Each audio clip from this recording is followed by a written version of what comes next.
Mohon maaf Bapak Ibu, jangan terlalu semangat masalah Palestina. Jangan kebablasan. Ini ada cerita yang kita banyak nggak tahu. Kejadiannya di Masjidil Aqsa, tapi kemudian yang berperang Hamas dengan Israel. Ini dua hal yang berbeda. Ya, Hamas, tahu nggak Hamas siapa? Nggak tahu kan? Kita taunya Palestina. Ini kabar agak pahit saya kasih tahu. Ya. Karena kita kadang-kadang donasi, kita nggak tahu donasi ke siapa. Saya suka Bapak Ibu hobi donasi, tapi pastikan donasinya ke siapa. Karena saya pernah masuk ke Israel, itu kita masuk 7 kali diperiksa, nggak bisa bawa barang-barang. Maka pastikan kalau kita donasi ke lembaga yang diakui oleh pemerintah dan lewat jalur pemerintah, hanya itu satu-satunya jalur. Jadi tolong pengurus masjid jangan sampai harta-harta yang diberkahi Allah ini kemudian salah jalur. Dan itu sudah terjadi. Salah satu tokoh yang dihormati di Indonesia, ya, salah satu tokoh dakwah itu ngirim dana ke bukan Palestina, Israel Suriah. Yang nerima siapa? Kelompok teroris. Terkenal, Pak. Itu karena beliau mungkin tidak tahu, nggak ditangkap. Kalau beliau sadar dan tahu, itu bisa diperkarakan masalah terorisme. Saya yakin mungkin beliau tidak tahu kali, mau bantu-bantu aja. Tapi yang nerima kelompok teroris. Ya kita berhusnuzon. Jadi di Suriah itu pertengkaran itu lebih dari 10 kelompok bersenjata. Nah, sampingnya Palestina. Ada satu kompleks, satu distrik jalan lah namanya Sheikh Jarrah. Itu nama kampung. Kampung Atua Jarrah, gitu-gitulah ya namanya. Itu tanah konflik. Ya seharusnya ya orang Palestina nganggap itu milik Palestina, orang Israel nganggap sudah beli. Tapi suratnya nggak tahu. Nah, ini masih simpang siur. Maka diusirlah kawan-kawan kita, sahabat-sahabat kita dari kampung Sheikh Jarrah itu, dekat dari Masjidil Aqsa. Itu Masjidil Aqsa depannya yang jaga orang Israel, pintunya. Jadi Palestina itu nggak ada dalam peta mereka.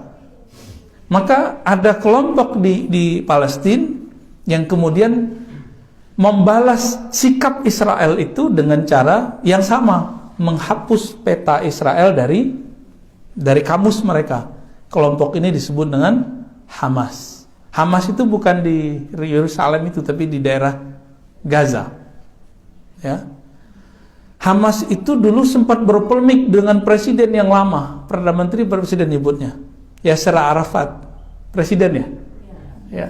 Ingat dulu Ibu, Yasser Arafat. Yasser Arafat ini ingin mencari titik temu yang menguntungkan bagi masyarakat Palestina. Dan menurut beliau setelah lama berjibaku dalam hal ini, jalurnya cuma damai. Tapi kelompok Hamas menolak.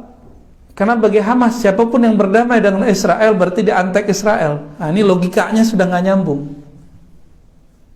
Jadi kita pro simpati dengan masyarakat Palestina, bukan berarti kita pro dengan sikap-sikap yang dilakukan oleh Hamas. Hamas kemudian sampai hari ini menganggap siapapun Muslim Palestina yang ingin damai dengan Israel itu antek Israel dan boleh dibunuh. Nah itu masalahnya. Pahit nggak kalau udah tahu? Kalau udah mengerti begini kita jadi bingung mau donasi. Udah pernah ke Palestina, Pak? Ya? Rencana? Udah nggak bisa, Pak. Udah nggak bisa. Nunggu perang akhir zaman dulu kali. Kita haji umroh juga belum tahu bisa lagi. Ya, udah begini masanya, udah nggak tahu lagi. Dan emang sudah sunnatullah. Hanya sekali berhasil masa Salahuddin Al-Ayyubi, itu Al-Quds berhasil diselamatkan. Tapi setelah itu sudah takdir Allah bahwa Al-Quds hanya akan dibebaskan oleh Sayyidina Al-Imam Al-Mahdi. Hanya imam akhir zaman. Dan yang paling mengejutkan apa? Di Israel sendiri itu ada 3 kelompok yang berbeda. Yang orang Yahudinya, bukan Muslim. Ada kelompok namanya Al-Yahud Al-Usuli, Yahudi kolot gitu. Yahudi kolot itu jenggotnya 3 kali lipat Buya, Bobby, Baba, Samasi. Masya Allah, ngalah-ngalahin jenggot jemaah tabligh dan salafi. Ya, nggak ada apa-apanya jenggot mereka. Nah, itulah kira-kira gambaran kalau Nabi Harun waktu dipegang jenggotnya oleh Nabi Musa. Jadi jenggotnya mirip kayak Nabi Harun dulu, panjang jenggotnya. Ini kelompok nggak boleh pakai handphone, nggak boleh ada TV. Kolot, ya. Disebut bahasa Arabnya Al-Yahud Al-Usuli, Yahudi asli, Yahudi usul, ortodok. Mereka anti dengan perperangan yang dilakukan oleh kelompok yang ketiga yang mau kita sebut, dengan Hamas. Jadi mereka anti dua-dua itu.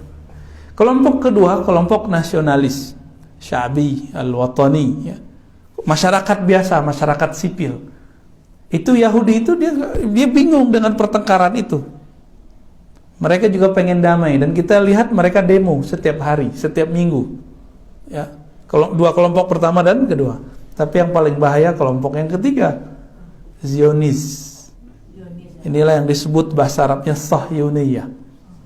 Sahyuniyah. Inilah yang menguasai Yerusalem.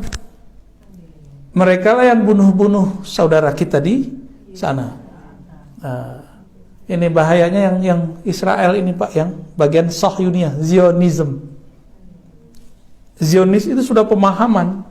Dia ambil agama sebagai alat pembenaran pemahamannya, bahwa tanah Al-Quds tanah mereka, dan itu harus diambil dengan cara apapun. Tapi dari berita-berita, Bapak Ibu bisa mendengarkan berita bahasa Arab kan? Ya, jadi kalau mau yang asli, dengarkan ada 5 channel berbahasa Arab minimal tuh, ada Al Jazeera, ada Arabia, macam-macam ya. Itu beritanya pun kejadiannya sama, tapi dibahasakan beda. Ada istilahnya perang Palestina Israel, umum kan? Ada perang orang Islam Israel, beda nggak? Ada perang Hamas Israel, itu beda-beda tuh beritanya. Ya. Jadi tolong pastikan ketika donasinya ke lembaga yang lewat jalur pemerintah. Hanya itu, kalau nggak bisa masuk. Yang kelompok Netanyahu yang mana tuh? Itu Zionis, Pak. Zionis. Zionis. Ya. Yang ketiga, Pak. Karena dialah yang mau perang-perang itu. Tahun 2016 saya pernah berdakwah di salah satu negara Eropa. Saat itu di KBRI hadir Menteri Luar Negeri yang sekarang. Kan dia ini yang kedua ya. Bu Retno. Ternyata lagi ada konferensi pertemuan orang-orang di Eropa untuk menyelesaikan persoalan Palestina. Apa kabar baiknya? Banyak negara di Eropa pro dengan Palestina. Cuma negara-negara yang lain yang juga besar itu tidak pro dengan Palestina, pro-nya dengan Israel. Apa kata beliau? Ini orang Palestina sendiri itu juga dengan orang Israel, beberapa mereka sudah capek dengan perang. Tapi Zionis dan Hamas selalu ingin perang. Itu masalahnya. Kejadian Sheikh Jarrah, tapi yang itu jadi kesempatan oleh Hamas. Nah, Hamas itu kalau bahasa presiden yang lama Gus Dur, itu berkhianat kepada Yasser Arafat. Diajak untuk berunding, mereka nggak mau. Maka sampai hari ini, mohon maaf, ini kabar pahit yang saya mau ceritakan. Ya, mungkin teman-teman aktivis pada kaget juga. Mungkin nggak sepakat, nggak masalah. Tapi itu kabar valid yang saya dapatkan. Hamas itu alirannya ke Ikhwan Muslimin, tapi yang keras. Ya, yang berkelompok, yang bersenjata. Yang mana dulu Ikhwan Muslimin yang asli, yaitu Syekh Hasan Al-Banna, tidak memperkenankan itu. Mereka menganggap siapapun yang berbeda dengan pemahaman mereka itu, yaitu antek Israel. Jadi bagi dia Yasser Arafat antek Israel. Sepakat nggak Bapak Ibu? Jadi mereka kasih judul Yasser Arafat Al-Khain, pengkhianat. Begitu cara berpikirnya. Nah, Imam